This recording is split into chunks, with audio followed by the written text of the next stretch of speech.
Hello, નમસ્કાર. અને મારી સાથે આજે પોડકાસ્ટમાં એવો ચહેરો છે કે જો તમે ગુજરાતી છો તો તમે ડેફિનેટલી એમને ઓળખતા હશો. તમે એમને ન ઓળખતા હોવ તો તમે ગુજરાતી નથી, એ રીતનું હું શરતી વાક્ય પણ બોલવા તૈયાર છું. એક એવા વ્યક્તિ કે હવામાન વિભાગ કે ન કે એમની આગાહી આપણી પાસે સૌથી પહેલા આવી જતી હોય છે. એક એવા વ્યક્તિ કે ગુજરાતના ખેડૂતો, ગુજરાતના સામાન્ય માણસો, ધંધાર્થીઓ બધા જ લોકો એમની આગાહી પર આધાર રાખે છે.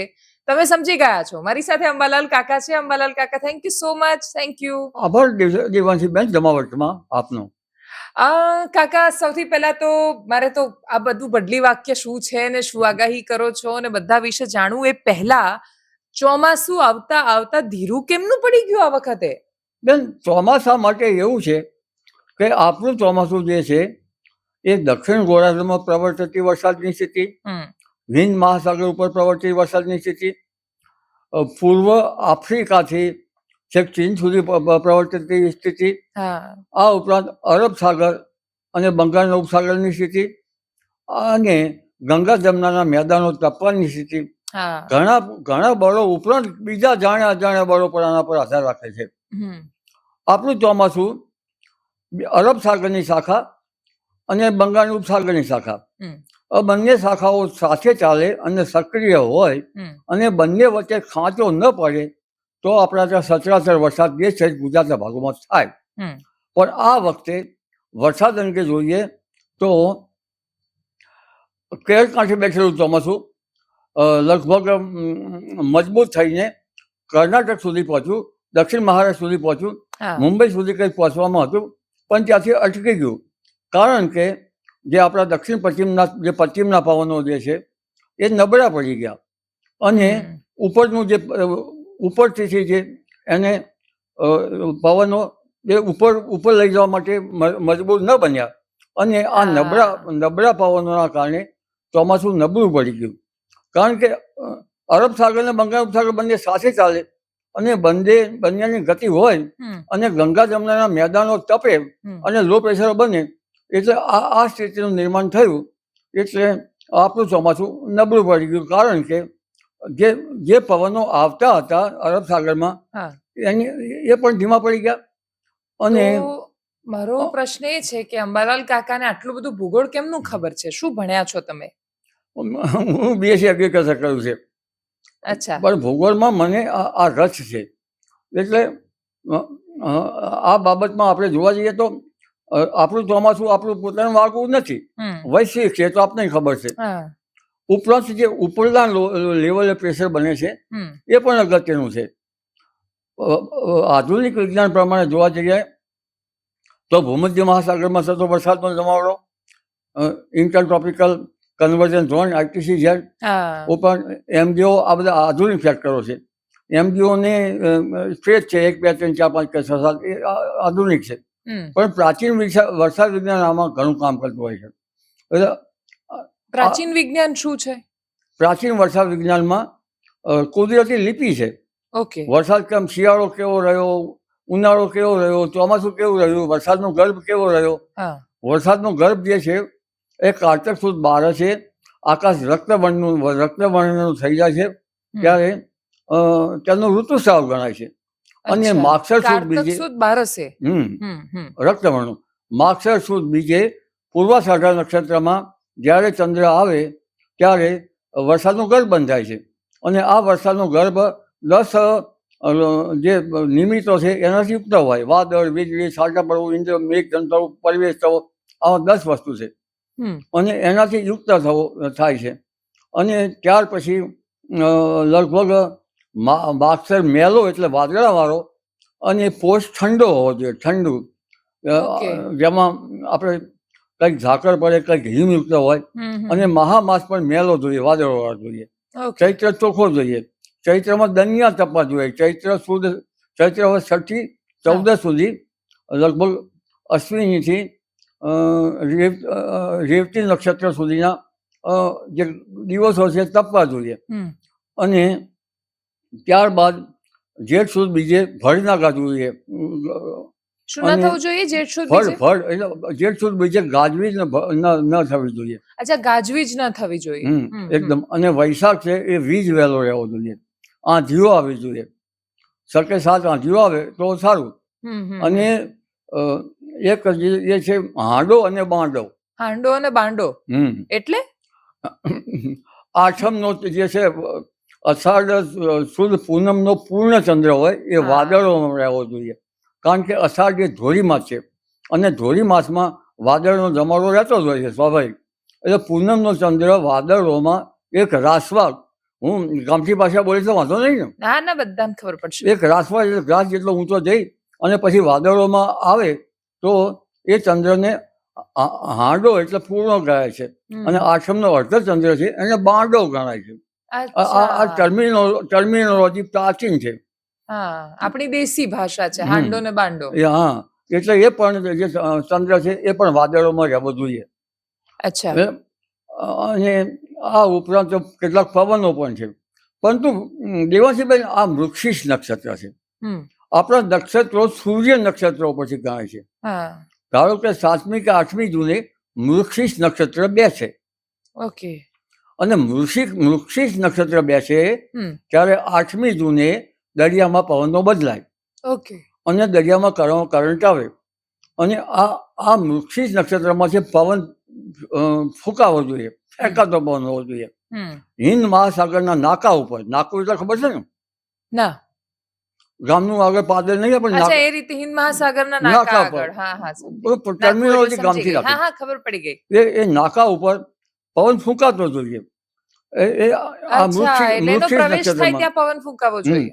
8મી જૂનથી લગભગ 20મી જૂન સુધી મૃગશીર્ષ નક્ષત્ર હોય છે, અને આ મૃગશીર્ષ નક્ષત્રમાં અત્યારે વરસાદ થઈ રહ્યો છે. પણ કાકા, મારો પ્રશ્ન એ છે કે આપણું જે આખું પ્રાચીન ઋતુ વિજ્ઞાન અને અત્યારનું અર્વાચીન વિજ્ઞાન, એ બંનેની વચ્ચે એક સૌથી મોટો શબ્દ આવ્યો છે ઋતુ પરિવર્તન. બધું જ બદલાઈ ગયું છે. એટલે તમે જે આપણે માની આપણી 12 રાશિ, આપણા 27 નક્ષત્ર, અને એ પ્રમાણે આપણે જે ધારતા હતા કે આ સમયમાં આવું થશે, આ ઋતુમાં આવું થવું જોઈએ, એવું બધું થઈ નથી રહ્યું હમણાંથી. તો ક્લાઇમેટોલોજી આપણને સમજાવી દે છે, પ્રાચીન વરસાદ વિજ્ઞાન આપણે સમજાવી જ દે. અચ્છા. કારણ કે ચૈત્રમાં વરસાદ થઈ જાય, અને તો વરસાદનું ગર્ભ ગળી જાય, પછી ગરમી ના પડે. અચ્છા, એટલે ચૈત્રમાં વરસાદ થાય તો એવું કહેવાય કે ગર્ભ ગરી ગયો એનો. હા, ચૈત્રમાં વરસાદ થાય, કંઈક અંશે વાદળા હોય તો હરકત નહીં. અને વૈશાખ છે વીજળી વાળો હોવો જોઈએ, વૈશાખમાં પવન ફૂંકાવતો હોવો જોઈએ. આ વખતે મે મહિનામાં પવન ફૂંકાયો છે. ગંગા જમનાના મેદાનો તપવાનું જોઈએ. તપ્યા છે, જબરદસ્ત તપ્યા છે, જબરદસ્ત તપ્યા છે, પરંતુ ગરમી પણ વધારે ના જોઈએ. અચ્છા. આ વખતે શું છે, ચોમાસું આગળ ગયું, દક્ષિણ પશ્ચિમના પવનો ફૂંકાયા, પણ ઉત્તર ભારતમાં પ્રચંડ ગરમી છે, અસહ્ય ગરમી ઉત્તર ભારતમાં પડી રહી છે. એટલે જે વાદળનો સમૂહ અરબ સાગરમાંથી આવે છે એ ગરમીના હિસાબે એ વાદળો વિખરાઈ જાય છે.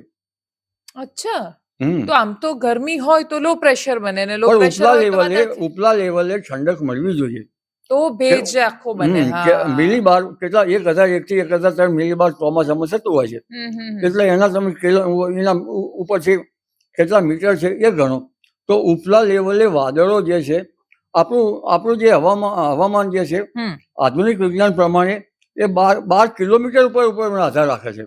આપણે 5000 મીટર ઉપર અત્યારે આધાર રાખે છે. એટલે આપણે મિલીમીટર છે, મિલીબાર છે, 1003 મિલીબાર. સામાન્ય રીતે એ મિલીબાર છે, એની ઊંચાઈ કેટલી છે આપણને ખ્યાલ આવી જાય. એટલે ઉપલા લેવલે વાદળોને ઠંડક મળવી જોઈએ, અને ઉપલા લેવલે વરસાદનું ટીપું બનવું જોઈએ. એક વરસાદનું ટીપું બનવા માટે અસંખ્ય લાખો કણો હોય એ બધા એકઠા થાય, અને પછી એનું વજન થાય, હિમપત્તીઓ બને, હિમપત્તીઓમાંથી એનું વજન બને, અને એનાથી પછી ગુરુત્વાકર્ષણ પછી નીચું પડે. આ પ્રક્રિયા થવી જોઈએ. માત્ર સરફેસ લેવલ પર ન ચાલે, ઉપર હવામાનમાં પણ ઉપરમાં થવું જોઈએ. ધારો કે વાવાઝોડું હોય, વાવાઝોડું થઈ ગયું શિયાળામાં, તો મહત્તમ ઉષ્ણતામાન 26 ડિગ્રી સેલ્સિયસ કે 27 ડિગ્રી સેલ્સિયસ વચ્ચે રહેવું જોઈએ.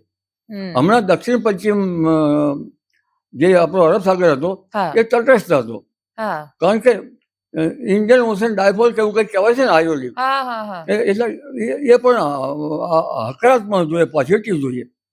એ ગરમ હોય તો ઉપર ભરણ પછી અલનીનો કે અલનીનોની અસર હોય.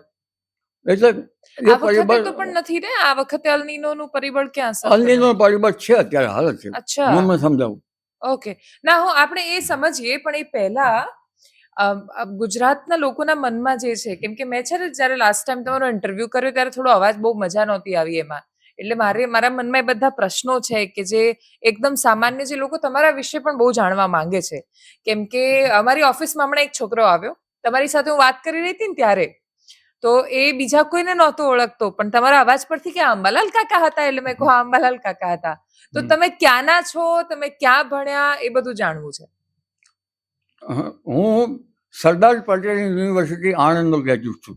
અચ્છા, એટલે એગ્રીકલ્ચર ત્યાં કર્યું તમે? બીએસસી એગ્રીકલ્ચર બંસીલાલ અમૃતલાલ કૃષિ મહાવિદ્યાલયમાં આણંદમાં કર્યું. સેમ પિંચ કાકા, હું એસપી યુનિવર્સિટીમાં ભણી છું. ઇંગ્લિશ મીડિયમમાં ભણ્યો હું. ઓહ, બહુ સરસ. અમારે તો ઇંગ્લિશ મીડિયમ જ હતું એ વખત, તો ગુજરાતીમાં હતું જ નહીં એટલે. હા, ઇંગ્લિશ મીડિયમ હતું. મને લાગે એગ્રીકલ્ચરમાં ઇંગ્લિશ મીડિયમ જ હતું. અચ્છા, અને તમે છો ક્યાંના, જન્મ્યા ક્યાં? મારું વતન છે અમદાવાદ જિલ્લાનું, પેલા વિરમગામ તાલુકો હતો, હવે દેત્રોજ તાલુકો છે. એમાં એક નાનકડું ગામ રુદાચલ નામનું ગામ છે. રુદાચલ? દેત્રોજનું? દેત્રોજનું એક નાનકડા ગામમાં મારો જન્મ થયો. પરંતુ મને શિક્ષણમાં રસ અમારા મિત્રોના કારણે કે આણંદમાં એગ્રીકલ્ચર કોલેજમાં આપણે જઈએ તો ભણીએ તો સારું રહે. મારો વિચાર હતો અખંડ આણંદમાં આયુર્વેદમાં જવાનો.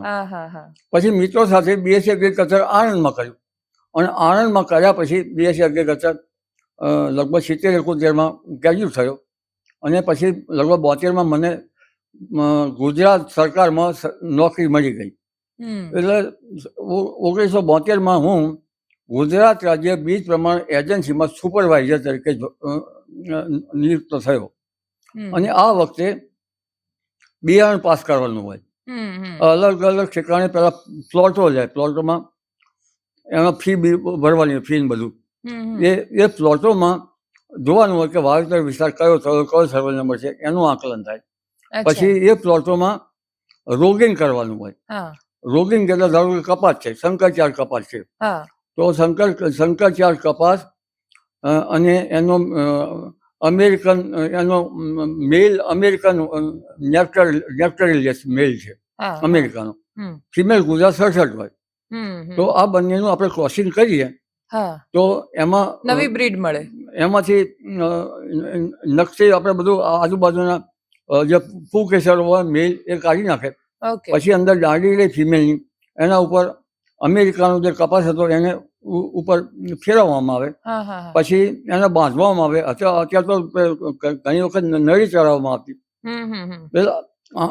આમાંથી હાઇબ્રિડ કપાસ થાય, એટલે નવી જાત વિકસાવવાનું, નવી જાત વિકસાવવાનું તમે એમાં ખાસ કરીને અમને શિક્ષણ આપ્યું. એનું જાતું શીખવા જેવું તો અઠવા લાઈન સુરત. અઠવા લાઈન સુરત? હા, એમાં આ પ્લોટ હતા, એમાં શંકરચારનું. અચ્છા, ત્યાં શીખવતા બધું. તો કાકા મારે એ સમજવું છે કે હવે તો આટલી બધી ટેકનોલોજી આગળ વધી ગઈ, તો નવા બીજ અત્યારે કેમ એટલા નથી, નવી જાતો સંશોધિત થતી? પહેલા તો બહુ થતી હતી. પહેલા જાતો યુનિવર્સિટીમાં થતી હતી, કારણ બિલ્ડર શીલ હોય, બિલ્ડર એટલે પાયાનું શીલ યુનિવર્સિટી બનાવે, પછી અંદર વિતરણ કરે, એટલે પછી એ ત્યાંના પછી ફાઉન્ડેશન શીલ થાય, ફાઉન્ડેશનમાં સર્ટિફાઈ થાય, સર્ટિફાઈ સુધી અમારે ક્રિયા કરવી પડે, રોલિંગ કરવી પડે. ધારો કે દિવેલા છે તો મેલ અને ફિમેલ હોય. હવે દિવેલા જે છે ને એમાં રોલિંગ, દિવેલાની લાઈનમાં ફિમેલનો છોડ કાઢી નાખવો પડે, અને એમાં મેલમાં ફિમેલ આવડ કાઢી નાખવું પડે. એમાં TSP 10R એવી જાત હોય જે ફિમેલ નથી, એટલે એનું એ જે છે એ પેલા નર ઉપર એનું થઈ જાય. એટલે પછી હાઇબ્રિડ જાત પેદા કરો. જે એરંડામાં મેલ ને ફિમેલ સાથે હોય, એરંડા જે માળા હોય છે ને મેલ ફિમેલ સાથે હોય. ઓકે, તો આ રીતે તમે. અને બાજરીમાં જે મેલ ફિમેલ હોય એમાં મેલ સ્ટરાઇલ આવે. ઓકે, એટલે એક સ્ટરાઇલ હોય એટલે આપોઆપ પેલા પર થાય. આવી બધી ક્રિયાઓ હોય. એમાં રોલિંગ કરવા જવું પડે, અમારે જોવા જવું પડે પ્લોટ, અને ઉત્પાદન થાય તો એના ઉપર હાજર રહી બાજરીમાં સીલ મારવા જવું પડે. ફેરસેલ ના થાય ને, અમારે ફાર્મ પર ખરા ઉપર પણ જવું પડતું. બરાબર. ધારો આજે પંચમહાલ હોય તો એમાં જીન હોય, તો ધારો કે પંચમહાલમાં કાલોલ, હાલોલ, ફર્યા છો ને ત્યાં? આ બધા જીન છે. દેસાડ, હાલો કાલો એવું જ જીન હોય. ડેસર. ધારો કે તમારું સાબરકાંઠા હોય તો એમાં ઈલોલ, મોડાસા, હા, વડાલી હા, આવા ઠેકાણે કપડવંજ, આ બધું હોય તો કપડવંજ હોય, હા. તલોદ હોય સાબરકાંઠામાં, આવા જીન હોય, હિંમતનગર આવા જીન હોય. કપાસ બધો તો સીલ. કાકા કોઈ દિવસ લુણાવાડા ગયા હતા? લુણાવાડા હું નથી ગયો. અચ્છા. પંચમહાલમાં બાજરી અમારે વધારે થતી. તો હાલોલ કાલોલ બાજુ ગયા છો? હાલો કાલોમાં બહુ ઉલટી મુલાકાત લીધી છે, પણ ત્યાંથી જે બાજરી હોય એના સેમ્પલો અમારે અમદાવાદ આવી જાય. બરાબર. તો મારો પ્રશ્ન એ છે કે તમે, હા, એક મિનિટ, તમે સીધા બીએસસી એગ્રીકલ્ચર પર આવ્યા, પણ વચ્ચે ક્યાં ભણ્યા? ત્યાં દેત્રોજ જોડે જ ભણ્યા? હું મારા ગામમાં ભણ્યો. ગામમાં જ ભણ્યા? તો પપ્પા ભણે? સાત ધોરણ સુધી ગામમાં ભણ્યો. ઓકે. અને પછી હાઈસ્કૂલ અને પછી હાઈસ્કૂલ બાજુના ગામમાંથી એક બરાબર. ઢાળિયામાં પેલા 8 ધોરણ કેવું ઢાળિયું હતું. ઢાળિયું એટલે ખબર છે ને? ના. ધોરા બાંધવાનું પેલું એવું હોય ને, પેલું અંદર ઉપર માત્ર છાપરું હોય, પાણી ત્યાર બધું પાણી આવે. ઢોરવાડા જેવું. એટલે એક કોઈ સારા હતા વ્યક્તિ, એમને હાઈસ્કૂલ બનતી હતી એ વખતે. એટલે ઢાળિયા પેલા શરૂઆતમાં ઢાળિયું ગામના, સમજી ગઈ, ઢાળિયું. એમાં શિક્ષકો ભણાવતા. પછી હાઈસ્કૂલ થઈ, હાઈસ્કૂલમાં ભણ્યા. એના બાંટઈ ગામ હતું. અચ્છા.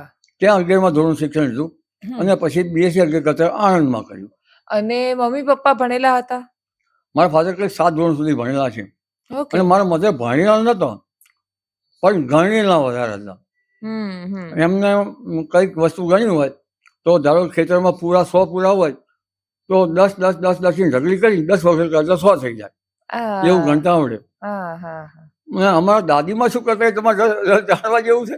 શું કરતા? દૂધ આપણે લઈએ ને, પેલા દૂધ, હા, તો ગામમાં કોઠી હોય. કોઠી તમને ખબર છે? હા, હા. કોઠી શેની હોય? માટીની. માટી. પછી પેલું આપણે ઘોડાની શું કહેવામાં આવે છે, ગધેડા ઘોડાની લાદ. હા, આ બધા લાદને બધું ખોદી અને પછી કોઠી બનાવી હોય. એ કોઠી પર ખડીથી અને સફેદ કરી હોય. એના પર આપણે કોકલા દૂધ લેવા જઈએ ત્યારે ઊભું એક લીટું કરે. શું કરે? લીટું ઊભું કે આપણે પાછેર દૂધ લાયા. પાછેર, અચ્છેર, પોણો છે, એવું તમારે એ ટર્મિનોલોજી ખબર છે તમને? હા, પાછેર એટલે 500 ગ્રામ, એમ સમજો ને. 500 ગ્રામ પાછેર. શેર એટલે 500 ગ્રામ થયું ને? શેર એટલે 500 ગ્રામની નજીકમાં. હા, એટલે 5 શેર એટલે 5 વાર 500 ગ્રામ એટલે 2.5 લીટર ઓલમોસ્ટ. એટલું થતું છે. એવું કંઈક એમ 2.5 લીટર જેટલું 5 શેર એટલે એવું. હા, એવું કંઈક. પછી 20 કિલોનો મણ ગણાતો. હા, 20 કિલો એટલે મણ ખબર છે મને. મણ, શેર, ખાસું બધું આમ તો ખબર છે. એટલે એ પાછેર દૂધ લાવે. પાછેર અધોડ અમારા માપમાં આવતું. અધોડ નથી ખબર. અધોડિયું એનાથી નાનું હોય વજન કરવાનું. હા, હા, હા. પાનો પછી એવા બધા હતા, કિલો બીલો નહીં. હા, 5 શેર, 10 શેર. એ 1 લીટર કરે એટલે આપણા આમના ઘેરથી આ દૂધ આવ્યું. બીજા દિવસે બીજું લીટર કોઠી પર, ત્રીજા દિવસે ત્રીજું લીટર કરે. એટલે આટલું આપણે ટોટલ થયું એમ કઈ પૈસા આપે. તો એ વખતે પણ આ રીતે કોઠીમાં દૂધ ભરાતું ને પૈસા? કોઠીમાં દૂધ ના ભરાય. તો કોઠી પર લીટું કરે ઊભું, ભણેલા નહીં ને. હા, હા, સમજી ગઈ. પણ એ દૂધ ખરીદવા વાળું કોઈક તો હશે ને એ વખતે? ત્યારે તો ડેરીઓ નહોતી શરૂ થઈ. દૂધ હું લેવા જાઉં. અચ્છા. ચા મૂકવા કે ગમે તે. એટલે તમે ખરીદવા માટે જતા હતા? ખરીદવા જવું, તમારા દાદીમાં 1 લીટર કરી દે કોઠી પર. હા, હા, હા, કે આટલું દૂધ લાયા હતા ને, હવે આટલા પૈસા આપવાના. બીજા દિવસે આટલું લાયા એટલે એટલા ટોટલ ગણી એને પૈસા લઈ દે. પછી 2 લીટર થાય તો 8 લીટર કરે. તો તમારા ઘરે ઢોર નહોતા? બહુ ઢોર હતા. તો પછી કેમ દૂધ ખરીદતા હતા? ઢોર વસુકી ગયું ત્યારે ખરીદવા પડે ને. હા, હા, હા. અચ્છા, દૂધ આપતા ઢોર ના હોય તો પેલા તો લોકો રાખતા હતા. દૂધ તો ઘણા ભેંસો દૂધ આપે, પણ વસુકી જાય. એ વસુકી જાય એટલા પીરિયડમાં દૂધ લાવવું પડે. બરાબર, બરાબર. ઘીની ડેરીઓ બહુ નથી, ઘી પણ વેચવું પડતું. ઘી બંધાયેલું. ગમે તે આવી રીતની ગણતરીઓ પેલા થતી. પેલા લોકો વધારે હોશિયાર હતા ગણતરીઓમાં, ભલે ભણેલા નહોતા. યાદ રાખવું પડે એવી રીતે. પછી તમે બીએસસી એગ્રીકલ્ચર કર્યું, પછી આ રીતે બીજ ઉત્પાદન એ બધાનું કામ કર્યું, પછી તમે જેલમાં ગયા. જેલમાં નહોતો ગયો. જેલમાં નહોતા ગયા તો ખાલી કેસ? મારા પર કેસ થયો ભૂકંપની આગાહીમાં. તમે 2001 ના ભૂકંપની આગાહી કરી હતી? મને 2001 હોય કે 2002 એ સાલમાં કંઈક હતું. કેશુ બાપાની સરકાર કેશુ હતી. બાપાની સરકાર હતી. હા, એટલે પણ 2001 ભૂકંપમાં મારે શું સંશોધન કરવાનું થતું હતું. ભાવનગરના ભૂકંપમાંથી મેં સંશોધન કર્યું. ભાવનગરમાં ભૂકંપ પર ભૂકંપ આવતા. હા હા. અને એ વખતે મારે કોઈ પેપરનું નામ લઉં તમને વાંધો નથી ને? ના ના, કશો વાંધો નથી. સંદેશ દૈનિક હતું એમાં લખતો હતો. હા હા. અને સંદેશમાં નિમિત્ત આવતું. પણ એમાં જે પહેલો ભૂકંપ આવ્યો પછી 50 વર્ષથી આંચકા આવે. એના પછીના આંચકા આવતા હોય છે. મારા ખ્યાલમાં એ વખતે લોકોને બહુ ખ્યાલ નહીં હોય. હા હા, આફ્ટર શોક્સ આપણે કહીએ. હવે આફ્ટર શોક, પણ એ વખતે ખ્યાલ નહીં હોય. વાત સાચી. પછી મેં કીધું કે આફ્ટર શોક 5 રિક્ટર સ્કેલ ના આવી શકે. ઓહ, એવું તમે એટલે એમાં આ 5 રિક્ટર સ્કેલ ગામમાં સમજ્યા કે ના સમજ્યા. પછી તરત અફવા ફેલાઈ ભૂકંપ આવવાનો છે. ભૂકંપ આવવાનો છે 5 રિક્ટર સ્કેલની. અને એ અફવામાં મને ખબર નહીં, મારી ઓફિસમાંથી જ મારી ધરપકડ થઈ. અરે બાપરે, સરકારી ઓફિસમાંથી? હા, સાંજે આપણે લગભગ મારું કામ હતું, હું સીધો તાબે ના થયો. લગભગ ઓફિસ બંધ થવાની તૈયારી હોય એ વખતે આપણે જઈએ ને, ત્યાં સુધી મારું કામ હોય, બેસી રહો. પકડવા આવ્યો હોય ને એટલે તમે એવું કહ્યું મારું કામ પૂરું કરું પછી પકડી જજો. કરવું પડે ને, પછી કઈ પોલીસનું કઈ આવક ગમે છે, મારું કામ છે મારું પહેલું પૂરું કરવું પડે. ક્યાં વાત હે, સરસ. આટલો કોન્ફિડન્સ તમને એ વખતથી જ હતો? આટલો કોન્ફિડન્સ જોઈએ ને એના માટે કહેવા માટે પોલીસ? કામ હતું મારે. બરાબર. પછી તમને પકડીને લઈ ગયા? પછી મને સીધો ઓફિસ ટાઈમ બાદ આ બધી પ્રક્રિયાઓ લગભગ આપણે ક્યાં ગાંધીનગરમાં થઈ. અવળા રસ્તે હિંમતના બીજા રસ્તે લઈ ગયા. અચ્છા. પણ પબ્લિકે બહુ સહકાર આપ્યો. તમને એ વખતે પબ્લિકે બહુ સહકાર આપ્યો? ઓહો. અને 5 રિક્ટર સ્કેલનો ભૂકંપ આવ્યો.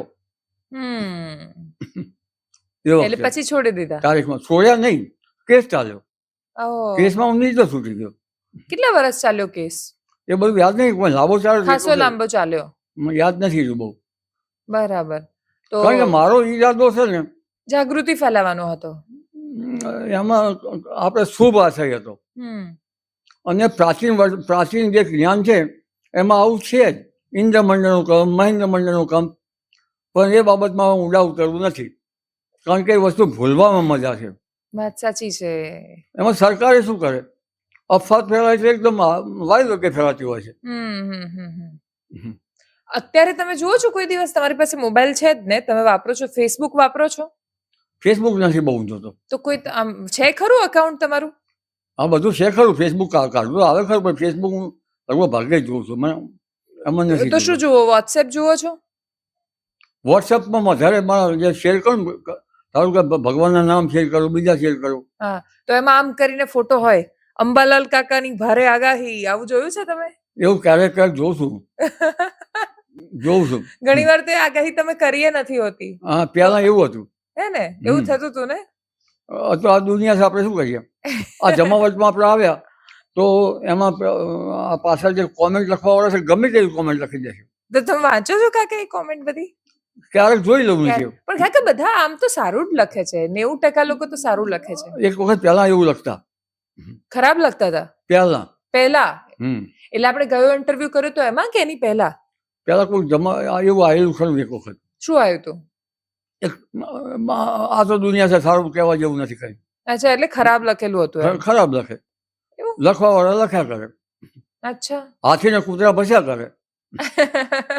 પછી તમને ખબર, અમે જયારે તમારા ઘરે આવ્યા હતા એકવાર, તો તમે અમને પેલું નાળિયેર લઈને, ના, સળિયા લઈને, સળિયા લઈને, હા હા, સળિયા પેલા આમ ભેગા થાય એ વાળું કઈક બતાવ્યું હતું તમે. એ મજાકમાં હતું કે એવું? મજાક નહીં. ઓકે. એ જમીનમાં છુપાયેલું પાણી જોવાની રીત હતી. ક્યાં બોર કરવો છે એ કામનું. ઓકે. 180 અંશમાં તમે સાથે લઈને ગયા છો. હા. જ્યાં પાણી છે આમ સાથે પેલા સીધા લઈને ગયા છો. હા, એટલે આમ થઈ જાય આમ. પછી તમે અંદર ગયા હોય તો પછી આમ સીધા 0 અંશમાંથી 180 થઈ જાય. 0 માંથી 180 અંશ થઈ ગયા તો ત્યાં નીચે પાણી હોય. ઓકે. એક બીજી બાજુ ત્યાં પાણી હોય. તો તમને કાકા કોઈ પાણી જોવા ને એ રીતે બોલાવતા હશે ને? હું 1-2 વખત ગયેલો છું, પણ મારે કઈ આમ પૈસા રહેતો નહીં. પણ નકર ખેતર શા માટે ફરવા પડે? કારણ કે બધા ખેતરમાં તમે સળિયા લઈને ફરો. એક વખત હું ખેતર લઈને સળિયા લઈને ફરતો, ખરો ઉનાળો હતો, હા કારણ કે અખાત્રીજ આજુબાજુ પાણીના તળ ઊંચા આવે, હા હા હા એટલે બોર બતાવે આ ખેતરમાં હશે પાણી, અને ભાઈ જે બોર બનાવો છે એના કંઈક એની જગ્યા પસંદ ખેતર વચોવચ ના આવે અને કોર્નર ઉપર આવે, એ રીતે એમને બનાવો તો એમને એવી રીતે બનાવો. પછી એમને જગ્યાઓ પસંદ કરાવે, પણ અહીં નહીં તો અહીં, અહીં નહીં તો અહીં, તો કેટલા થાકી જવાય. અને એનું કોન્સન્ટ્રેશન કેટલું કરવું પડે. પછી બોર બનાવ્યો, સારો થયો, બધું સારું થયું. પણ પછી હવે નથી જતા તમે, કંટાળી જવાય એટલે જવાનું આપણે શું કામ છે. વાત સાચી. ઉંમર થઈ, ખેતરમાં પડી જવાય. અને તમે તો માત્ર સળિયા જોયા હતા, પણ એનું વિજ્ઞાન ઊંડું છે. ઓકે, થિયરી તમે સમજ્યા હતા? કદાચ થોડી ઘણી. તમે કહ્યું હતું કે ઉપર પેલું આયન હોય ને નીચે પાણીના કારણે અપાકર્ષણ. એ નહીં, એ તો પાણી તમે એટલામાં જોયું. હા, પણ એના પછી જ્યાં ઝાડ છે મોટું પ્રગલ્ભ, એક બાજુ નમી ગયું હોય ત્યાં પાણી હોય, એક ખેતરમાં એક બાજુ લીલું ધરો ઉગી હોય, બીજું ના હોય તો ત્યાં પાણી હોય. અચ્છા. પછી આ નાળિયેરથી જુએ એમાં શું હોય? નાળિયેર આમ ઊભું થઈ જાય, ઊભું થઈ જાય. એવું કેમ થાય? એ મજાક નહોતી, એ તમને શીખવાની, જમીનમાં છુપાયેલું પાણી જોવાની રીત બતાવી છે. નહીં, હું રીત તો સમજી શીખીએ ખરી, પણ મને એની પાછળનું લોજિક સમજવું હતું કે એવું કેમ થાય કે નાળિયેર ઊંચું થઈ જાય કે પછી એ ગમે તે જમીનમાં છુપાયેલા પાણીના નેગેટિવ પોઝિટિવ ચાર્જ જે છે એ આપણામાં આવી જાય છે. ઓકે. હા, એટલે ત્યાંથી આવે છે, એ તો સમજવા જેવું છે. બરાબર. અને તમારા પત્ની તો અત્યારે નથી, તમે અહીંયા એકલા જ રહો છો ઘરે, બરાબર? અને તમારા પત્ની વિશે તમે બહુ સરસ કહ્યું હતું, ડંક કેક્સ બનાવતા હતા એમ. એવું કાકા એકવાર બહુ સરસ જોક્સ હતો. મસ્તી કરી હતી, હું એ જ કહી છું કે મસ્તી કરતી હતા. એ 7 ધોરણ ભણેલા હતા. હા, પણ તમે શું, છોકરાઓ એમડી, છોકરાઓ ડોક્ટર છે એટલે એમડી કહેવાય, અને મારા ઘરવાળા MD, master of dunk cakes. Dunk cakes એટલે સાણા થાપવાના માસ્ટર. સાણા થાપવામાં આવતા ને ગામડામાં, નહીં ખ્યાલ હોય તમને? ખબર છે મને, હું ગામડાની છું કાકા. એ સાણા પછી શિયાળામાં તાપવામાં કામ આવતા. પેલા ચૂલા હતા, ગેસ નહોતા. સવારે ગરમ પાણી કરવામાં એ કામ લાગે, બધે બહુ લાકડા અને આ બધું કામ આવતું. ગ્રામ્ય જીવન બહુ સરસ હતું. પણ હવે તો ગામડામાં હોય એવું નથી રહ્યું કાકા. હવે તો ગામડામાં એવું હવે ગામડામાં સંડાસ બાથરૂમ થઈ ગયા છે. પણ સંડાસ બાથરૂમ તો હોવા જ જોઈએ ને. અને ગામડામાં ગેસ પેલા એ શું સિલિન્ડરો થઈ ગયા છે. હા, પણ એ તો સારું ના થયું. સારું જ કહેવાય હે ને. પેલા ચૂલો ફૂકવો પડતો, કેમ કે બેનો જ ફૂંકતી ચૂલો તો. મજા તો આવે ભલા ચૂલા પરના રોટલા ખાવાના, પણ એ તો બનાવવા પડે ને. ખબર પણ ચૂલામાં ધુમાડી થાય એટલે બહાર નીકળી જવું પડે બિચારે. હા, એ બેનો જ સહન કરતી. 5 વાગે ઉઠવું પડે વલણ વલવા. વલણ વલવામાં 5 વાગે શું મજા આવે ખબર છે આપને? શું મજા આવે? ખબર નથી. મજાની સાથે ક્યારે માખણ નીકળે છે. હા, માખણ નીકળે એટલે આપણા બા હોય મધર, રોટલો ગરમ કરે, એના પર પછી આપણને માખણ આપે. માખણ ચોપડીને રોટલો ખાવા. મને મોઢામાં પાણી આવી ગયો કાકા. એ માખણ ખાવા માટે 5 વાગે વલવાવો છે, બાકી તો સ્કૂલમાં જવાનું ને સવારે. વાત સાચી. અને માખણ છે ને, માખણ એનું ઘી બનાવે, એની ઘીની પાછી બઘરી કહેવાય. પાછી બઘરી. હા, મને ખબર છે, સરસ લાગે. એ પણ સરસ. તમને કઈ છે ખબર? મેં ખાધેલું છે. બગરું એવું કહેતા અમે. બગરું કહેતા. ખબર નહીં કેટલા વર્ષ થઈ ગયા આવું બધું ખાધું. નાની હતી. તમને આ બાબતમાં કેમ રસ પડ્યો છે? ખબર નહીં, વાતો કરતા કરતા મજા આવી. વાત સાચી. પણ અમારે તે મકાઈ બહુ થાય, તો મકાઈના રોટલા ખાય. પંચમહાલમાં મેજ ગણાતી. હા, અને બહુ સરસ સફેદ મકાઈ થાય અને એટલી મીઠી હોય. એના પર મેજના પ્લોટ બનતા ને, એના પ્લોટ બનતા, એટલે બહુ સરસ લાગે એના રોટલા. બધામાં અમારા બાજરી ખવાય, તમારે મકાઈ ખવાતી. હા, તમારે બાજરી બહુ ખવાય આ બાજુ. સૌરાષ્ટ્રમાં બાજરી, અમારે ત્યાં બાજરી ખાલી શિયાળામાં ખાય. સૌરાષ્ટ્રમાં બાજરી મૂળ બાજરો થતો. અચ્છા. બાજરો એટલે એનું ડુંડું હોય, બહુ મોટું હોય. આવા મેં જોયેલા છે. બરાબર. આ તો હાઇબ્રિડ બાજરી આવી એટલે એમાં ફૂટ વધારે થવા માંડી. અને બાજરો છે ને મોટો હોય.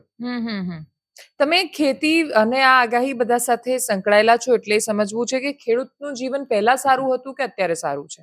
અત્યારે સારું છે. પહેલા ખેડૂતનું જીવન શું હતું કે કોષ હાંકવો પડતો. કોષ એટલે ખબર છે ને? ના. 2 બળદ જોયા હોય ઓલાણી હોય હા ઓલાણી, હા, સમજી ગઈ, મેં ધાર્યું એમાંથી છે. કોસનું પાણી આવે. હા એટલે અમે તો નાના, એટલે ફાધર જે કોસમાંથી નીચે જાય પાણી તો અમે મદદ કરીએ નીચે કોસમાં. હમ અને નાવા અંદર ઓલાણી કહેવાય, ઓલાણી. હમ એ ઓલાણીમાં અંદર નાહીએ, સીધો કોસ આવે એટલે આપણે નાહી નાખે.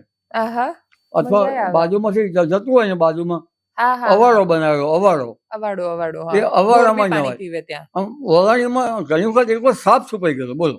ઓહો, ચિત્રો સાપ. ચિત્રો ઓકે.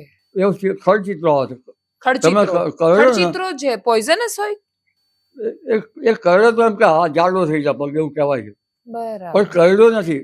એરું ખડચિત્રો, સાપ એવું બધું બહુ એરું રહે. તો ઝેરી હોય ને. હા. એરું પણ જાડો પગ થઈ જાય. અચ્છા. એ તો ખેતરમાં અમારા મધર ફાધર જયારે ઉપર માણસ કરતા હોય ને હા હા બાજરી કે એમાં, તો હા. એમાં એરું આવી જાય ફટ નીચે. એરું, હા. સાપ તો બહુ નીકળે, હવે ઓછા સાપ નીકળવા સાપ માંડ્યા. નીકળતા પેલા બહુ નીકળતા, કરડવાના ઓછા હતા. હા. ઓસ્ટ્રેલિયામાં બહુ સાપ છે પણ કરડવાનું ઓછું. ઓસ્ટ્રેલિયા બહુ ઝેરી સાપ છે. ઓસ્ટ્રેલિયામાં ને. હમ હા મેં સાપ તમારે, હા જોયા હું છે. તમારા છોકરાઓ પર આવતી, તમારા છોકરાઓ બહાર રહે છે બરાબર. મેં તમને મોકલ્યો સાપનો ફોટો ઓસ્ટ્રેલિયાથી. હા મેં જોયો તો સાપનો ફોટો, પછી તમે ખેતી બધી જોવા ગયા હતા એ બધું જોયું તું મેં. હા સાપ બહુ ઝેરી હોય છે ઓસ્ટ્રેલિયાનો. હમ. કરડતા નથી. કરડે તો પગ એને દબાવવામાં આવ્યું બીજી રીતે આવ્યું તો કરડે. હમ. તો ગામડામાં એક જીવન તમને ખબર છે કેવું હતું? તમે ગામડામાં તળાવમાં નાહવાનું. હા અમારે ત્યાં કોતર જતું તો ત્યાં નાવા જતા બધા. કારણ કે કુવેથી પાણી ભરી લાવવાનું, આપણે મધરના આપણે બહેનો ને બધું દૂર પડી જાય, હમ. એટલે એના કરતાં સીધું તળાવમાં નાહવાનું.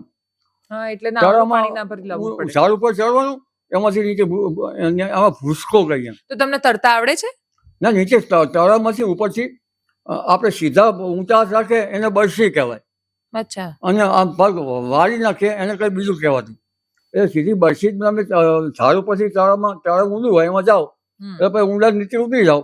પછી બીજા છોકરા સારું લાગે એટલે માટી લાવી અને કે હું આ બે માથોડા પાણીમાંથી મેં આ લાવ્યો માટી, બીજા છોકરા બતાવે કે તાગ લાવ્યો. શું લાવ્યા? માટી લાવ્યો એને તાગ કહેવાય. તાગ. હા તાગ. તાગ, હા તાગ લઈ આવ્યો, ભાળ જે કહીએ, સમજી ગઈ. તમે બરાબર. પીપળાનું ઝાડ વાંકું હોય એમાંથી તમે તળાવ ભરેલું કૂદકો હોય મારો, હા. એમાં પડ્યા, વાવમાંથી પડ્યા, હા હા. વાવમાંથી તાગ લાવવો અઘરો છે. વાવમાં તો ક્યાંથી આવે, કેટલું ઊંડું હોય. કુવામાંથી. હા. પણ પેલા માનવ જીવન સારું હતું. હમ. પથરા ઉપર ધોવાનું, હમ. મગજના બચ્ચા નેટ ખાતા હોય, બાજુમાં મગર હોય, આપણે નાવાનું, બાજુમાં મગર આપણે કઈ ના કરે. અચ્છા. મગજના માનવ જીવન બધું સાથે ચાલતું.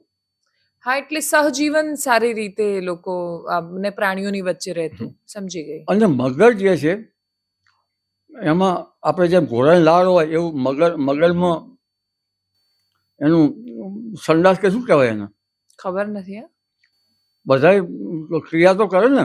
હા હા કરે જ ને, એમાં તો ક્યાં. એટલે એમાંથી આ મગરનું જે મળ હોય. મળ કોનો શબ્દ ના આવડ્યો, હા. એ સુકાઈ જાય એ હા. પાટિયામાં લખવાની મજા આવે. અચ્છા. પેલા ચાકથી લખતા ને હા હા. એ જે મગરનું પેલું સુકાયેલું હોય એ પાટિયામાં લખવાની મજા આવે પાછું. ઓહો. નાના છોકરાને ક્યાં ખબર પડતી એમને. હા એ પણ છે. હા આજકાલના છોકરા તડે નહીં, બાકી પૂછે. આપણે ના આવડે પણ એ વખતે ખબર નથી પડતી. હા સમજી ગઈ. ઇન્ટરેસ્ટિંગ. હવે તળાવમાં નાવાનું હોય હા. એટલે એક પથ્થર મૂકી અને આપણા જે પહેલા આપણે પહેરણ કહેતા, પેરણ. હા. એને મૂકી અને સીધા એક કિનારેથી પછી બીજા કિનારે નીકળવાનું. એના ઉપર પથ્થર નાખ્યો હોય, હમ. એમાં જો શિક્ષક આવી ગયા તો આપણે પહેરણ લઈ જાય. પેરણ લઈને જતા રે. શિક્ષક એટલે પેલું ચાલુ સ્કૂલે આવ્યા હોય તો ને. સવારે નાવા ગયા હોય ને, હા હા.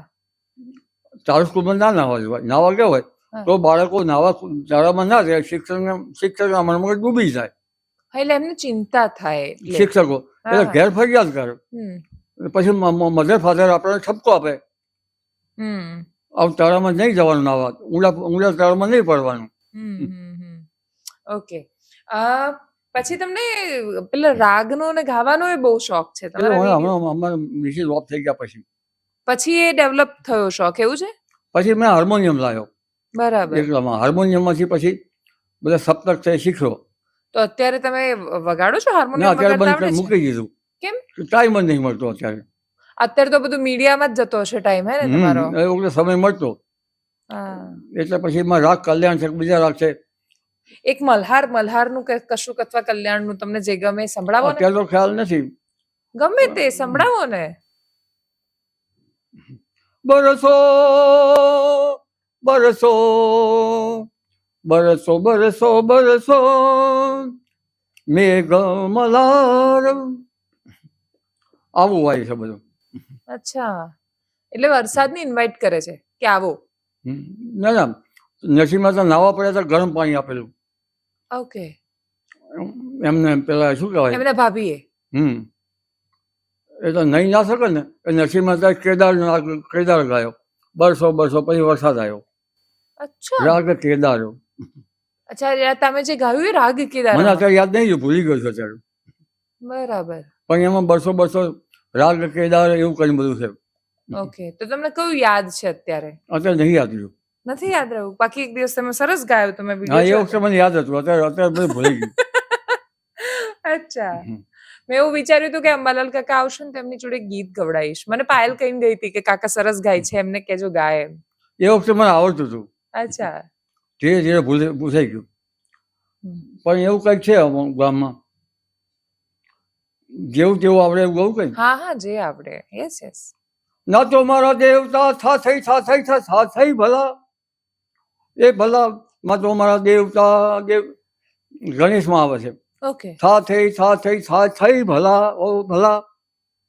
એમાં પછી એ લોકો એમાં કઈ રાગ કલ્યાણ પણ આવતો હોય છે. અચ્છા, ખબર છે? ગણપતિનું આહવાન કરે છે ને પેલા. ઓકે.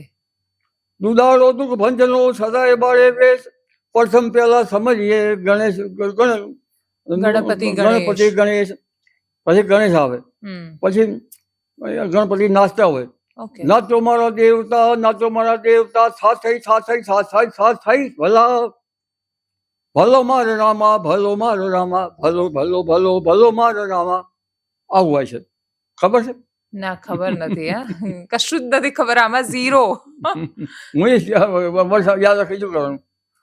અચ્છા. ભલો માર રામા, ભલો ભલો ભલો. ઓકે. અને તમે વાંચતા હોવ છો, એમાં એક તમે ભડલી વાક્યોનું પણ મને બધું કહેતા હતા તમે લાસ્ટ ટાઈમ. તો આ બધું છે એ કોઈ પુસ્તકોમાં સંગ્રહાયેલું છે કે ભડલી આપણા પ્રાચીન વાક્યો છે. વાક્યો છે, એટલે કોઈ ભડલી નામે માણસ હતા? ઉદર જોશીની કોઈ દીકરી માને છે, કોઈ અલગ અલગ. ઉદર જોશી નામના હતા, એને એમને પોતાની દીકરીને શીખવાડ્યું અને અમારી ભડલી વાક્યો હતા એવું લોકો માને છે. અલગ અલગ બાબતો છે. તો એમાં શું લખેલું છે અને ક્યાં લખેલું? પુસ્તક ક્યાં છે? કુદરતની લિપિ છે. ઓકે. શિયાળો આમ જાય, ઉનાળો આમ જાય, ચોમાસું આમ જાય, આવું થાય તો આવું થાય, આવું થાય આવું થાય.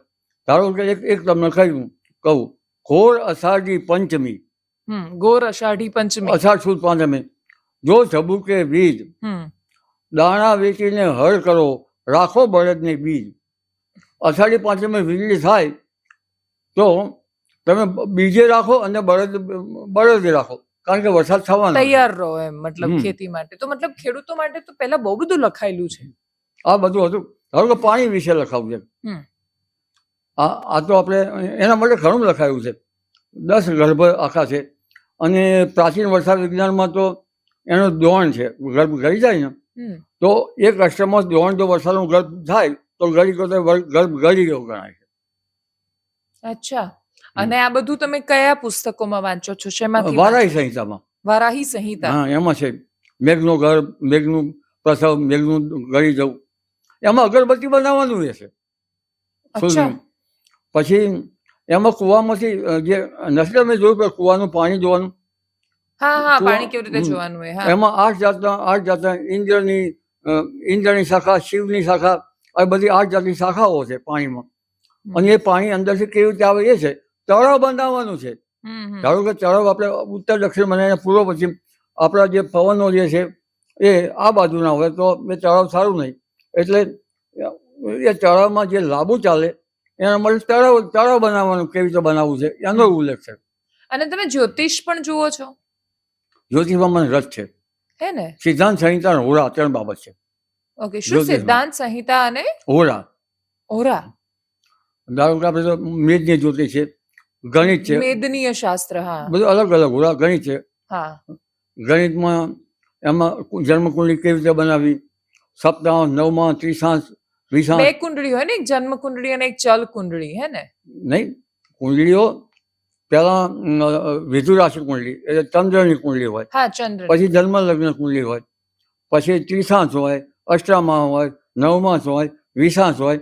એનું બલેક કહેવાય, બલ ભેગું કરવાનું હોય. તો આ લોકો બધા જ્યારે કુંડળી બનાવે, પછી અષ્ટક વર્ગ હોય. આ બધું આ જ્યોતિષનું એક શાખા છે. એમાં સિદ્ધાંત શરીરને હોરાત્રે ભણવું પડે. તો તમે ચૂંટણીના રિઝલ્ટ ધાર્યા હતા? ચૂંટણીના રિઝલ્ટ ધાર્યા હતા તમે? મને એમાં રસ નથી બેન. એમાં રસ નથી, એ નહોતા ધાર્યા તમે? આ બધા જ્યોતિષો બાકી લખીને આપતા હોય છે ને કે આ વખતે આ પરિણામ આવવાના છે એમ. એમાં રસ નથી. બરાબર. કારણ કે એમાં એ આપણે જોઈને શું મતલબ શું? હા, એ પણ છે, ખબર પડવાની જ છે ને તારીખે. તો વાત સાચી. એ કરવા માટે શું કે વખત ખરાબ છે કે સારો આપણને ખ્યાલ આવી શકે. ઓકે. ધારો કે હમણાં એ વખતે તો બુધ રાહુ સાથે હોય કન્સલ્ટમાં, હા, તો બુધ એક જ્ઞાન આપણે જ્ઞાન તત્વ જ્ઞાન સાથે સંકળાયેલો છે. તો બુધ સાથે રાહુ થાય તો એ બરાબર પરિણામ આપે નહીં. રાહુ અને કેતુ પાપના ગ્રહ કહેવાય ને? રાહુ કેતુ પાપના ગ્રહ છે એવું નથી. ઓકે. રાહુ કેતુ સ્થૂળ પદાર્થોના ગ્રહો નથી. એ છાયા છે. અને એ આપણને ક્યારે દેખાય છે? એકનું ઘર છે ને માથું છે, એક આકાશમાં રહે છે ને પૃથ્વી પર રહે છે. પણ આપણને ક્યારે દેખાય છે? જ્યારે ગ્રહણ થાય ને, ગ્રહણ થાય આ એક ભાગ સૂર્યનો બંધ થઈ ગયો, બધો અડધો થયો, ખંડગ્રાસ ગ્રહણ, કંકરાકૃતિ ગ્રહણ એવું થાય છે ને, એ ગ્રહણ વખતે રાહુ ગ્રાસ કરે છે. રાહુનો ગ્રાસ થયો. રાહુ ગ્રાસ, એ રાહુ કહેતું એ સ્થૂળ પદાર્થ નથી. એ આપણે આભાસી છે, પણ એનું પરિણામ બહુ જબરદસ્ત મળે છે. અમે ચૂંટણી વખતે બુધ સાથે રાહુ મુશ્કેલી કરતો હતો, ગુરુ સાથે રાહુ હતો. આવી બધી બાબતો હોય, આ યુતિઓ થાય છે. હા, આવી બધી બાબતો હોય તો મેજની ઉપર કંઈક ને કંઈક ઈષ્ટ ના થાય. અચ્છા. અને તમે વ્યક્તિઓના જ્યોતિષ પણ જુઓ છો? હું ધંધાદારી નથી બેન. હા, ધંધાદારી. તમારી જાણકારી માટે એને જાતક શાસ્ત્ર કહેવાય. જાતક શાસ્ત્ર. તો એમાં તો બાકી બધું પણ હોય છે કે જેમાં કોઈ રેખા પરથી કશું કે છે કે કોઈ આ, તમે શું માનો છો? આ બધું સાચું છે કે ખોટું છે? કે તમે શું માનો છો? મને કુંડલીવાળું કેટલું સાચું દેખાય છે. કારણ કે ગ્રહોની અસર થાય છે. કેમ થાય છે સૂક્ષ્મતાથી કહી શકાતું નથી. પણ આપણું જે આ ખેડાણ છે એ ઘણા વર્ષોથી છે. એમાં તમે ભારતીય જ્યોતિષશાસ્ત્રનો ઇતિહાસ વાંચજો. દીક્ષિત સાહેબનું કંઈક લખેલું છે અને અનુવાદ હરિહર ભટ્ટે કંઈક કરેલું છે. ઓકે. એટલે ભારતીય જ્યોતિષશાસ્ત્રનો ઇતિહાસ ભાગ 1 અને ભાગ 2 વાંચો તો તમને સાચું કે ખોટું ખબર પડી જશે. અને જો ખોટું સાચું હોય તો વેચાળો બધી બનીને આવો જ ને. બધી વેધવામાં આવે છે, આપણે જયપુરમાં છે, બીજે છે. હા, વેધશાળા છે, વાત સાચી. રાજાઓએ બનાવેલી છે, અને અકબરે પણ. અને રાજાઓ વખતમાં આ શહેરનું બહુ મોટું અકબર વખતે તો વધારે આવું જ્ઞાન હતું. વધારે જ્ઞાન હતું, ખાસી બધી વેધશાળાઓ. એમાં ઇકબાલ માનસિંહ છે, એ પણ બહુ એમ જયપુરના રાજા જે હતા. એમાં જે હતું તાજિક નીલકંઠ, તાજિક શાસ્ત્ર હતું. એમાં ઘણા આપણે અત્યારે નથી પંચ મહાપુરુષ યોગ, ભદ્ર યોગ, છસ યોગ, એ વખતે ઇશરાફ યોગ, ઇકબાલ યોગ, આવા યોગો હતા. એનું એક આખું એ શાસ્ત્ર અકબર વખત એ ઇકબાલ ને ઇશરાફ ને એ યોગો પણ જોવા જેવા છે. અચ્છા. તાજિકનો પણ અભ્યાસ કરવા જેવો છે. ઘણું એવું હોય છે, જોકે મેં અભ્યાસ નહીં કર્યો. લાલ કિતાબ ને બધું હોય છે કંઈ, પણ એનો અભ્યાસ મેં નથી કર્યો. જ્યોતિષમાં શું છે, ગ્રહોની અસર થાય છે. પૂર્વ ક્ષિતિજ ઉપર જે બિંદુ ઉગે જે તે વખતે એને લગ્ન માનવામાં આવે છે. પછી ચોથા સ્થાનમાં જે હોય એને થોડુંક નીચેનું માનવામાં આવે છે. 10મા સ્થાનમાં પહેલાથી ગણો એ ઉપરનું ગણવામાં આવે છે. ધારો 12 વાગે કોઈનો જન્મ થયો, હા, તો એ વખતે ગ્રહોની એ વખતે પૂર્વ ક્ષિતિજ ઉપર શું કયું હતું? પૂર્વ ક્ષિતિજ ઉપર કયો ગ્રહ હતો એ લગ્નમાં કહેવાય. ધારો કે મે મહિનામાં જન્મ થયો, સૂર્ય મેષ રાશિમાં છે, તો અથવા તો મીન રાશિમાં સૂર્ય છે, તો મીન રાશિમાં સૂર્ય લગભગ 10મા સ્થાનમાં 12 લખેલું વાંક આવે અને પહેલામાં જન્મ લગ્નનું આવે તો પૂર્વ ક્ષિતિજ ઉપર તમે એ બિંદુ જે ઉગ્યું એ મેષ રાશિનું બિંદુ ઉગ્યું છે. આપણે તો ચંદ્ર રાશિ પરથી નામ પડે ને? નામ ચંદ્ર રાશિ પરથી પડે, પણ કુંડલી 12 ખાનાની છે. એના 12માંથી જે અલગ અલગ ભાવ છે. પહેલો ભાવ તો દેહ આત્મા, એમાં ઘણા જોવા, જનરલ દેહ આત્મા, બીજા ઘણા વિષય જોવામાં આવે છે. બીજો તો ધન પરિવાર, ત્રીજો તો સહજ પરાક્રમ, બાળકોની બધું. પણ ચોથું સ્થાન બહુ અગત્યનું છે. કેમ ચોથું સ્થાન શેનું છે? કરિયર? ચોથું સ્થાન માતૃસ્થાન છે. અચ્છા, માતૃસ્થાન.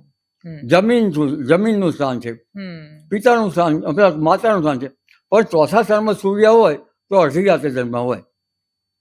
શેના સાથે? અડધી રાત્રે જન્મ હોય. અડધી રાત્રે? લગભગ અડધી રાત્રે. તો સૂર્ય નબળો પડે. સૂર્યના હૃદય સાથે સંબંધ છે.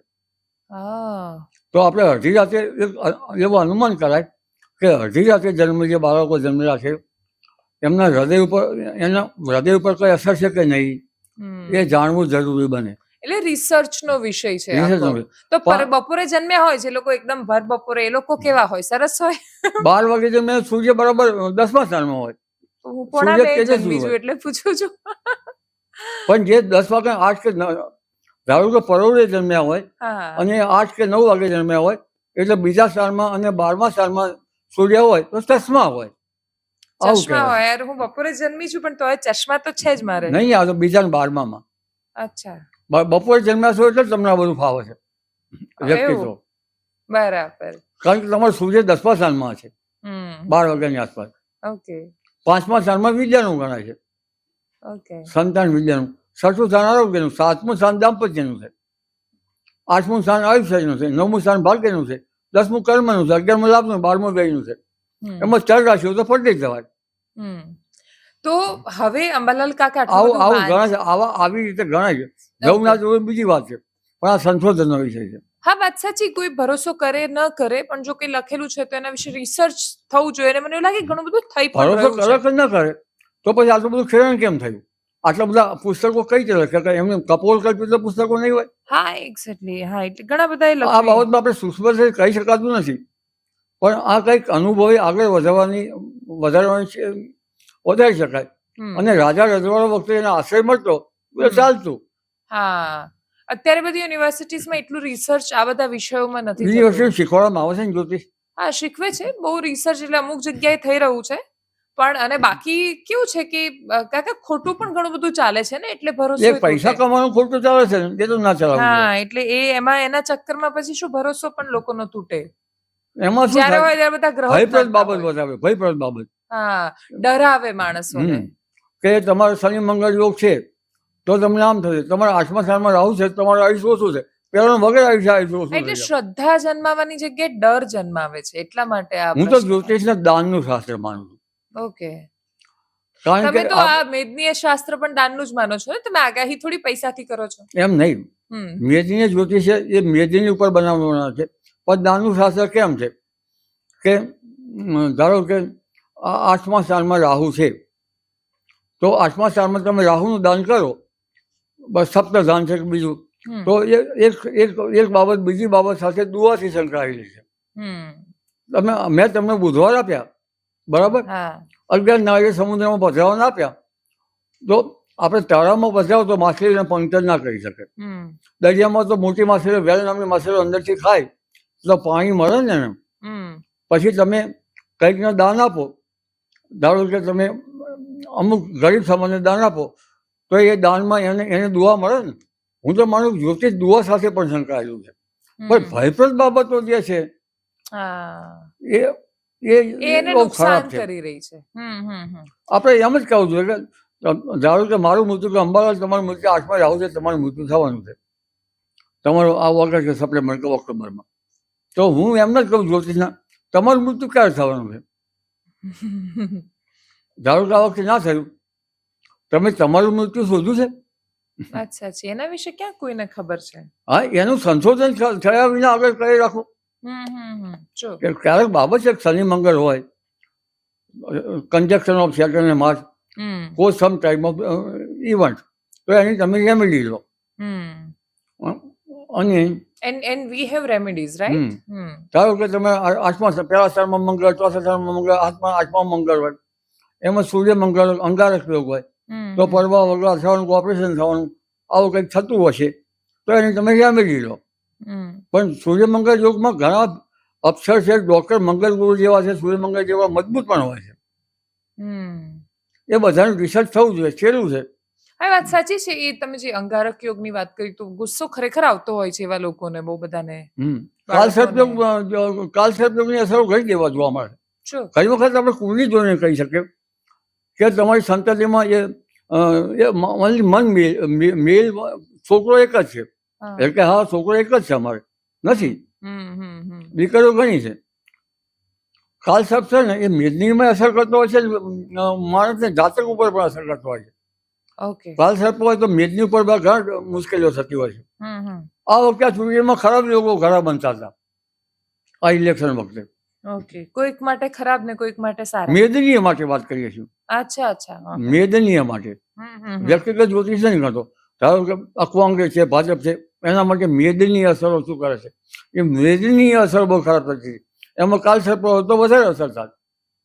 આંદોલનો, હડતાલ, ઘેરાવો, આવી બધી બાબતો જ્યોતિષમાંથી ખબર પડે કે દેશમાં શું પરિસ્થિતિ થઈ શકે છે, એ ખબર પડે.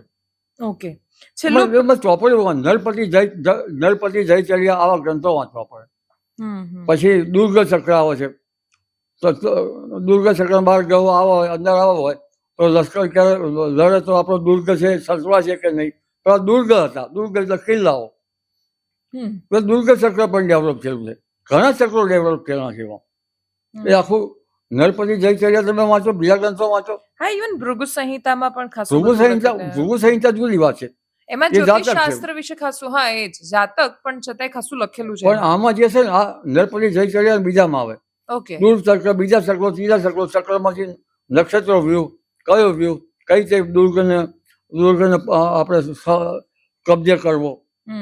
પેલા રાજાશાહી હતી. કેવી રીતે કબજો કરવો દુર્ગ એટલે હું સાદી ભાષામાં કહી રહી છું. હા, યસ સમજી ગઈ. પેલા રાજાશાહી હતું ને એટલે બધું જ્ઞાન થયેલું. બહુ વિશાળ જ્ઞાન છે. કઈ રીતે સમજાવું આપને?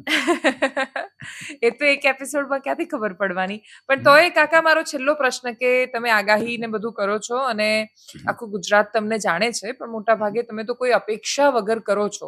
મારે અપેક્ષા શું કરવી છે? કોના માટે કરવી છે? એટલે હું એ જ પૂછવાની હતી તમને, એમ કે અપેક્ષા લઈને શું કરવાના? તો તમને જીવનમાં કોઈ એવી ખેવના ઈચ્છા નથી? હવે બધું મળી ગયું. પેલા નહોતી. કારણ કે સરકારી કર્મચારી હતો, સારો પગાર હતો, પગાર મળે. પગાર પેલા તો ઓછા હતા પણ તોય સારું હતું, જીવન સારું થતું હતું. પણ મને એક વસ્તુ ગમે છે અત્યારે મારે કહેવું પડે. ભ્રષ્ટાચાર જે છે ને એ ખોટી વાત છે. નથી ખોટી વાત? ખોટી છે. હા, ભ્રષ્ટાચાર કરનારો એક સુધરેલો ભિખારી ગણાય. મારું માનવું, સારા કપડા પહેરેલો ભિખારી, સુધરેલો ભિખારી. પેલો ભિખારીમાં 1 રૂપિયો માગે છે અને તમે લાખોની વાડીઓ બનાવો છો, અલગ અલગ કેટલું કરો છો, ત્યાં તમારે એન્ડ નથી.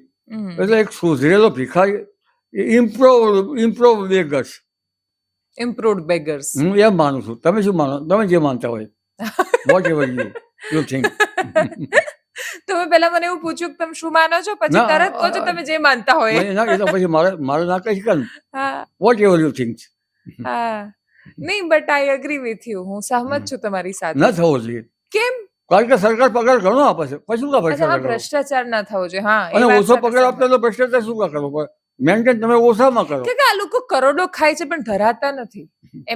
એમને ઓછું જ પડે છે. એટલે તમારે જેમ કશાની ખેવના નથી, એમ એ લોકોનું ઉલટું છે. એનાથી એમને ખેવના છે. પણ બધું મૂકીને જશે તો કોઈ ઘણી વખત સમજે છે, પણ ઘણી વખત કોઈ એનો વાપરવાળો નહીં હોય તો એવું થયું જ ને. આ કોરોનામાં લોકો કરોડો રૂપિયા મૂકીને ના જતા રહ્યા. શું કરવાનું એ રૂપિયાને? એટલે એ છે ને ભગવાને મૂકેલી જીજી વિશા છે. દોડી કેટલું દોડશો? મૃગજળ છે, મૃગજળ. એ લક્ષ્મણજી જે છે મૃગની પાસે પડે એવું છે. વાત સાચી. ટૂંકમાં દુનિયાના આ જે એક કોતરી ખાવા વાળી ઉધઈ છે, ઉધઈ ગામઠી ભાષામાં બોલું તો. વાત સાચી. તો તમે અપીલ કરો. આવી બધી બાબતો ચર્ચા કરો એટલે મને નવી લાગે. હા, પણ શરૂ ક્યાંથી કર્યું, ક્યાં આવી ગયા? ને આને જ પોડકાસ્ટ કહેવાય ને કાકા. આ પોડકાસ્ટ છે. તો આ બધી બાબતમાં જનરલ સોસાયટી સારી હોવી જોઈએ. એક્ઝેક્ટલી. એટલે આનો ઉદ્દેશ્ય જ મોટા ભાગે, અમે પોડકાસ્ટ કરીએ એનો ઉદ્દેશ્ય જ મોટા ભાગે હોય છે. અને જ્યોતિષ જે છે તમારે એ માર્ગદર્શક હોવું જોઈએ. ધારો કે તમને દિશા બતાવી શકે. તમે મંગળ છે અને તમને ભડકાયા કે આ છોકરીને વિધવા થવાની છે, બરાબર, તો તમે એને કુંભ વિવાહ કરાયા અને કુંભ વિવાહ કર્યા પછી ગેરંટી આપશો કે નહીં વિધવા થાય? એવું સાચી વાત છે. એ માણસે ગેરંટી આપવી જોઈએ. હા, અને જે કોઈ નથી આપી શકતું. અને ફરી વિધવા થાય તો પછી 12મું કે 13મું કર્યું તો અહીં ગાયને પાણી મેળવ્યું પૂંછડામાં અને ઉપર મળ્યું. પછી તમે કશો તો તમારું ઉપર આત્મા આમ થશે, તમે કશો આત્મા આમ થશે. તો પછી તારો આત્મા અને આપણે જ્યોતિષવાળા જે વિધિ કરવા આપણે બંનેના આત્મામાંથી પહેલા તો ઋષિ મુનિઓ આત્મા ઉપર લઈ જતા નીચે મૂકીને, તો તમારો આત્મા મારો આત્મા જઈને મારા મિસિસ જે છે એનો આત્મા શું કરે છે બતાવો ને.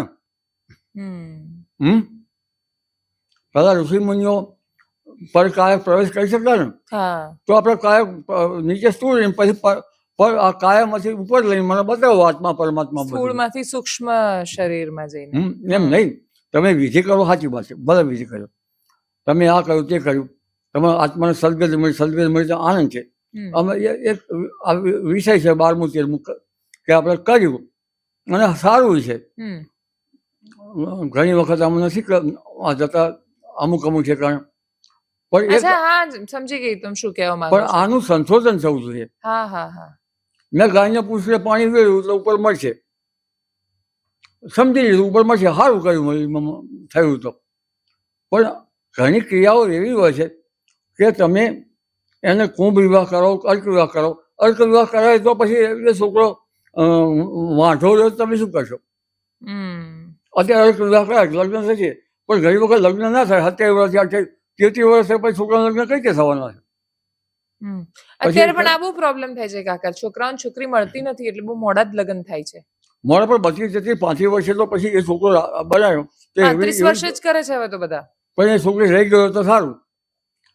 પણ એમાં આપણે અર્ક વિવાહ કરાવીએ એ છોકરાના લગ્ન નજીકમાં થઈ જાય. આપ તો બ્રાહ્મણ છો ને, તો મને કોને અર્ક વિવાહ કરે તો? પણ હું થોડી મેં થોડું ભણી છું, તો માઇક્રોબાયોલોજી ભણી ને પછી આ જર્નલિઝમ ભણી. પણ ભણવા જેવું છે ખરું, ભણીશું, વાંચીશું કોઈક દિવસ, પછી કહીશ તમને. આ બધા માઇક્રો ઓર્ગેનિઝમ તમને ખબર પડે, બેક્ટેરિયા ખબર પડે. મને કોકાઈ, કોકોબેસિલસ, સ્લાઇડ મૂકો એટલે ખબર પડે. આ ફટ તમે નાખો બધું એ ખબર પડે. પણ આ બેક્ટેરિયાની ખબર નહીં પડતી ને. એ શોધીશું જે દૂધને દહીં બનાવી દે છે. સમાજના બેસિલસ બેક્ટેરિયા તો બેસિલસ હોય ને, સમાજના દૂધને મેં સાંકેતિક ભાષામાં કહ્યું એમ. પેલા તો બેસિલસ હોય ને. Bacillus bacteria, yes. એટલે થેન્ક યુ સો મચ કાકા, તમે અમારી સાથે જોડાયા. તમે આ કેમેરામાં જોઈને અપીલ કરી દો એ બધા સરકારી કર્મચારીઓને કે જે કાં તો એગ્રીકલ્ચરમાં કે કાં કોઈ પણ ડિપાર્ટમેન્ટમાં છે, કે સરકાર તમને પૂરતો પગાર આપે છે તો શું કામ ભિખારી બનો છો? હવે આમાં આમને આપણે કઈ કહી શકીએ, એને તો કુદરત ન્યાય આપવાની જ છે ને. એ વાત સાચી. અમુક કુદરતી ન્યાય હોય છે, કુદરતી ન્યાય હોય છે. પણ ભ્રષ્ટાચાર રોકવામાં આવે તો દુનિયા સારી થઈ જાય. વાત સાચી. અને શરૂઆત લાંચ આપવી ના આપવી એ મરજીની વાત, લાંચ લેવી ના લેવી મરજીની વાત છે. પણ ઘણી વખત લાંચ આપવી પડે છે તો શું કરવું મને કહો. મારે લાંચ લેવી ના લેવી મારી મરજીની વાત. જમીન એને કરાઈ કાકા તમે હમણાં? લાંચ આપવી પડશે એને નહીં, એને મને ના. તો મને એમ કે હમણાં કોઈ તાજો અનુભવ લાગે છે તમને? આપણે હયાતીમાં છોકરા નામે કરાવી પડે ને. હા, બરાબર, ઓકે. ના, મને એવું લાગ્યું કે તમને હમણાં તાજો કોઈ સરકારી અનુભવ થયો છે. હું સરકારી કર્મચારી હતો. હા, એટલે તમને તો બધા પાછો બિયારણમાં કરોડ રૂપિયાનું બિયારણ, અત્યારે વેપારી કરોડ રૂપિયા કમાતા. અત્યારે તો નકલી બિયારણો કેટલા આવે છે કાકા, ખેડૂતો બિચારો રડે છે ઘણી વાર, એટલે હાલત ખરાબ છે. પણ એમાં સીડ સર્ટિફિકેટની એજન્સી જે છે અથવા તો સીડ ઇન્સ્પેક્ટરો છે એને કાળજી લેવી પડે ને.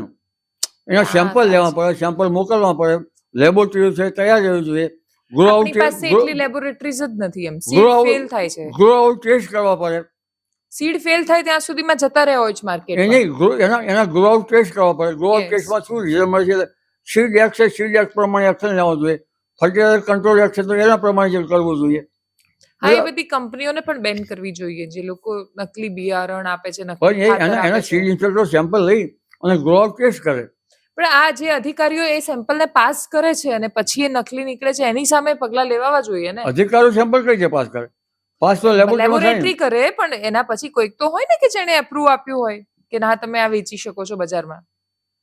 એ અત્યારે મને ખ્યાલ નથી, હા, પણ એનો ગ્રો આઉટ ટેસ્ટ કરવો. ગ્રો આઉટ ટેસ્ટ એટલે ખ્યાલ આવે એટલે કે ઉગ્યા કે નહીં એ.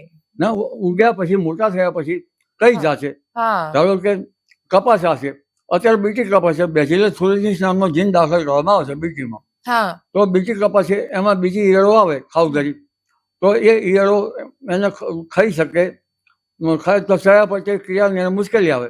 એટલે ઈયળો પેલા કપાસ માટે ખાઈ શકે ખરાબ નહીં. કહેવાય. હા, વાત સાચી. પણ બેસિલસ thuringiensis જીન તમે કઈ રીતે દાખલ કરો, કેવો દાખલ કરો? અત્યારે બીટીમાં એ બરાબર ઈયળો પડી અને બીટી રહ્યો છે કે નથી રહ્યો? વાત સાચી. Thank you so much Amarlal કાકા, અમારી હા. સાથે જોડાયા, હા, આટલી બરાબર. સરસ વાતો કરી તમે, અને તમારામાંથી બધા લોકો શીખે કે ઘણું બધું હોય છે કે જે બધું મેળવવા માટે પણ નથી હોતું, જ્ઞાન એ વહેંચવા માટે છે. તમે પણ વહેંચતા રહો. મારા ખ્યાલમાં આગાહી કરવાની છે, આગાહી તો આવી જ નહીં આમાં. પણ આગાહી આપણે બીજા એપિસોડમાં કરીએ છીએ. આ તો પોડકાસ્ટ તો વાતો માટે છે, પેલું આપણે સ્ક્રીન પર કરીએ છીએ, આગાહી એના પર કરીએ. પણ આ તો બધી વાતો થઈ, આમાં નવું શું આવ્યું? આ તો બધું જ નવું. કોને ખબર છે કે મલલ કાકા ક્યાંના છે, ક્યાં ભણ્યા, પછી એમને જ્યોતિષશાસ્ત્ર ખબર છે, ગાતાએ આવડે છે, આ બધું ક્યાં ખબર છે બધાને? એટલે તમારા વિશે જાણશે લોકો આમાંથી. ગાવાનું અત્યારે પાછું ભૂલી ગયું હો. હા, પણ એ ગાયું હમણાં એ વખતે થોડું. પાયલ વખતે મને કઈ આવડતું હતું. હા, એ સારું ગાયું હતું, પણ અત્યારે થોડું ગાયું તમે, પણ ચાલશે. Thank you. આભાર આપનો. Thank you.